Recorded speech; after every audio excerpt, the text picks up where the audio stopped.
So hello student, कैसे हैं आप लोग। आई होप, मैं आशा करता हूं कि आपको लेक्चर समझ में आ रहे होंगे। सो आज का अपना टॉपिक है Coulomb's law. So let's see on a board please. Coulomb's law.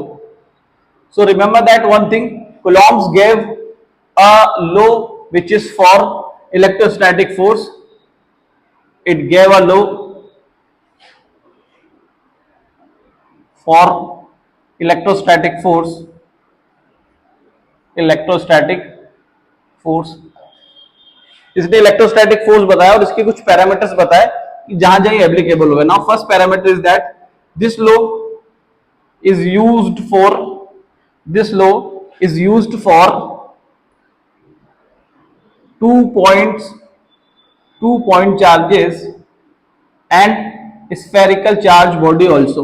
Spherical charge bodies also.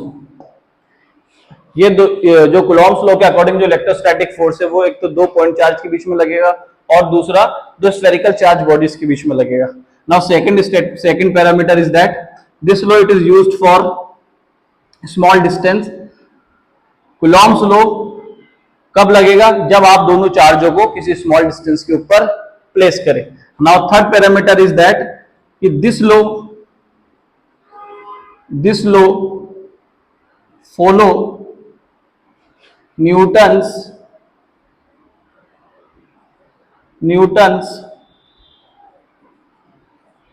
Third law. Now let's see on third parameter. ये कूलॉम्स लॉ न्यूटन्स के थर्ड लॉ को भी फॉलो करता है। ये अपन इस टॉपिक के लास्ट में देखेंगे। Now we will see what is the statement of Coulomb's law. क्या इसने स्टेटमेंट दिया, एक बार इसके स्टेटमेंट पे नजर डाल लेते हैं और इसने क्या फॉर्मूला बनाया फिर इलेक्ट्रोस्टैटिक फोर्स का। सो कूलॉम ने स्टेटमेंट दिया, it states that electrostatic force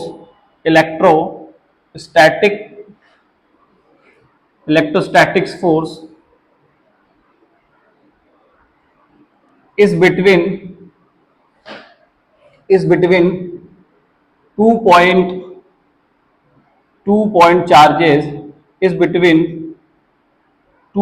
charges is। अब नाउ देख लो इसको। तो पहला स्टेटमेंट ये था कि जो इलेक्ट्रिक फोर्स है, जो इलेक्ट्रोस्टैटिक फोर्स है, इज डायरेक्टली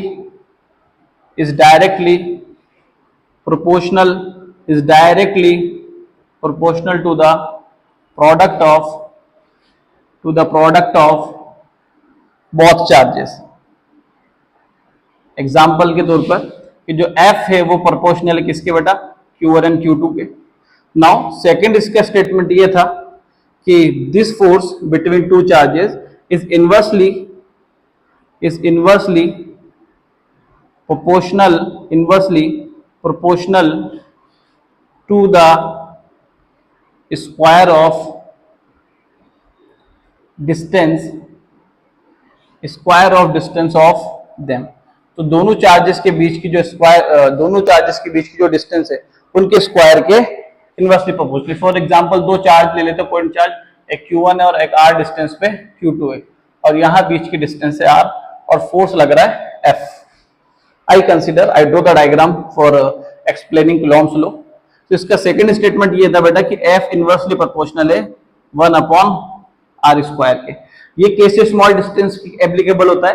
अगर आप डिस्टेंस को बढ़ा दोगे, if I increase the distance between the both charges, so इनके बीच का जो इलेक्ट्रोस्टैटिक फोर्स है वो क्या हो जाएगा बेटा? नेग्लिजिबल हो जाएगा। So that's why Coulomb's law कभी भी लार्ज डिस्टेंस के लिए एप्लीकेबल नहीं होता। It is always applicable for small distance. So ये दो स्टेटमेंट कूलॉम ने अपने इस लॉ के अंदर दिए। सो मैं इनको कंबाइन कर लेता हूं। We are just combining these equations from equation first and equation second. So F is in proportional to Q1 and Q2 upon R²। जैसे ही मैं प्रोपोर्शनल का साइन हटाता हूं बेटा, मेरे पास एक कांस्टेंट आ जाता है। Now that is a K। This K is a constant and it's said to be permittivity। Now it's said to be, this constant is said to be permittivity of free space. So एक बार इतना उतारो, फिर आगे discuss करते हैं। सो बेटा उस फॉर्मूले के आगे यहां से कंटिन्यू कर रहे। Now F is equals to K Q1 Q2 upon R square.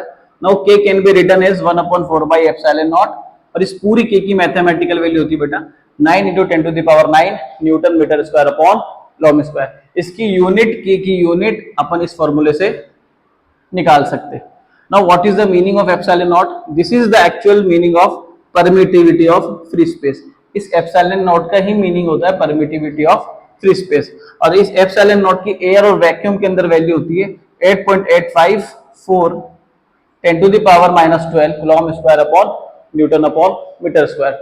अगर मैं डायग्राम से एक्सप्लेन करूं, सो फॉर एग्जांपल मेरे पास दो चार्ज है, पॉजिटिव का Q1 एंड r डिस्टेंस पे पॉजिटिव का Q2। Now you know that positive charge is applying a force in outward direction, ठीक है। सो लेट्स सी ये Q1 चार्ज इस पे कहां लगाएगा फोर्स बेटा, इस डायरेक्शन में, और ये Q2 चार्ज इस पे फोर्स कहां लगाएगा, इस F डायरेक्शन में। so, इस केस में यहाँ पे फोर्स कैसा होने वाला है, यहाँ पे इलेक्ट्रोस्टैटिक फोर्स कैसा होने वाला है, repulsive force. Now this electrostatic force will be repulsive force, और ये कब कंडीशन होगा, जब मैं यहाँ पे लाइक चार्जेस लूंगा, जब दोनों चार्जेस सेम हो, या तो दोनों पॉजिटिव पॉजिटिव हो या दोनों नेगेटिव नेगेटिव हो। Now second condition is that we have to unlike charges, first one is positive charges and second one is negative charges, जिसकी बीच की डिस्टेंस है small r। now you know that there is a force from positive to negative। कभी भी दो unlike charges के बीच में direction of force की बात करें तो वो कहां से कहां होती है, पॉजिटिव टू नेगेटिव। इस कंडीशन में जो इलेक्ट्रोस्टैटिक फोर्स लग रहा है वो कैसा फोर्स है, attractive force. So I told you before couple of time कि there is two type of electrostatic force, first one is repulsive force, second one is attractive force। so I hope ये diagram से आपको समझ में आया होगा। now अब अपन देखने वाले हैं कि कैसे कूलॉम्स व न्यूटन्स के थर्ड लॉ को फॉलो करता है।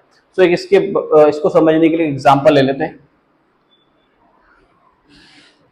so let's see, मेरे पास एक एग्जांपल है। अब अपन समझने वाले हैं कि कैसे कूलॉम्स लॉ न्यूटन्स के थर्ड लॉ को फॉलो करता है। तो उसको समझने के लिए मैं एग्जांपल ले रहा हूं। Now that is a Q1 charge जिसका मैग्नीट्यूड है पॉजिटिव के 10 माइक्रो कूलॉम, और दूसरे साइड पर मेरे पास एक दूसरा चार्ज है जो है पॉजिटिव के 20 माइक्रो कूलॉम, और बीच की डिस्टेंस है 10 मीटर। सो बेटा होगा क्या, यहाँ पर ये Q1 चार्ज इस पे फोर्स लगाएगा, I consider that F1। So F1 force is applying by Q1 charge on Q2। Now similarly Q2 is applying a force on Q1 in this direction which is said to be F2 force। अगर मैं यहाँ पे F1 force निकालू, so what is the formula of Coulomb's law? What is the formula of Coulomb's law? Sir, F is equals to K Q1 Q2 upon R square। और अगर मैं F2 निकालू second condition में, so how can I return this? Sir, K Q1 Q2 upon R square। अब आप देखो दोनों के ही फॉर्मूले सेम है। so this is so it follow Newton third law. So I hope आज का लेक्चर कूलॉम्स लॉ पे समझ में आया होगा। सो आई होप आज का लेक्चर समझ में आया होगा, एंड मैंने पूरी कोशिश करी है कि आपको एक इजी वे के अंदर समझा सकूं कि what is the Coulomb's law. So I will meet you next lecture.